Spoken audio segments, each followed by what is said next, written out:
আমাদের দুই ইউনিয়ন পরিষদের সম্মানিত ইউপি সদস্যবৃন্দ, আপনারা দীর্ঘ পর্যন্ত দেখুন অপেক্ষা করেছেন গাঁওপাড়া থেকে সকাল 9টায় এখানে এসেছেন। এর জন্য আপনাদের কাছে ধন্যবাদ জানাচ্ছি, কৃতজ্ঞতা জানাচ্ছি আপনাদের প্রতি। এবং আজকে অনেকেই অনেক কথা বলেছেন, বহু সময় ধরে কথা বলেছেন। জেলা পরিষদের চেয়ারম্যান হিসেবে নজরুল চাচা 5 বছর দায়িত্ব পালন করেছেন।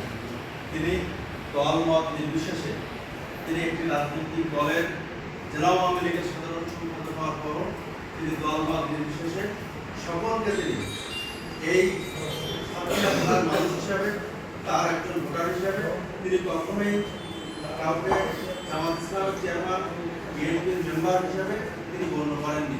তিনি সকলকে সাথে নিয়ে সাতক্ষীরার মানুষের এই সাতক্ষীরা এই জনপদের উন্নয়নের জন্য তিনি সবসময় গুরুত্বপূর্ণ ভূমিকা রেখেছেন এবং আপনারা সমর্থন দিয়েছেন।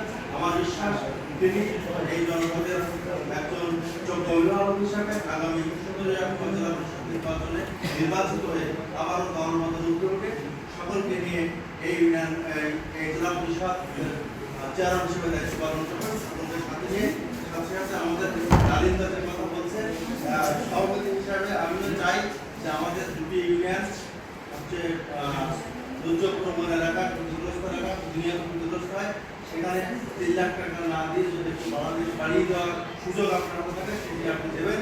আপনাদের সকলকে আগামী 17 আমাদের জেলা আওয়ামী লীগের সাধারণ সম্পাদক জননেতা যারা নজরুল চাচাকে ভোট দেওয়ার আহ্বান জানিয়ে আপনাদের সকলের জেলা পরিষদ, উপজেলা পরিষদ, ইউনিয়ন পরিষদ আমরা সকলে মিলে সামনে ঘরের মানুষের পাশে থাকবো এই প্রত্যাশা ব্যক্ত করে আমি আমার বক্তব্য শেষ করছি।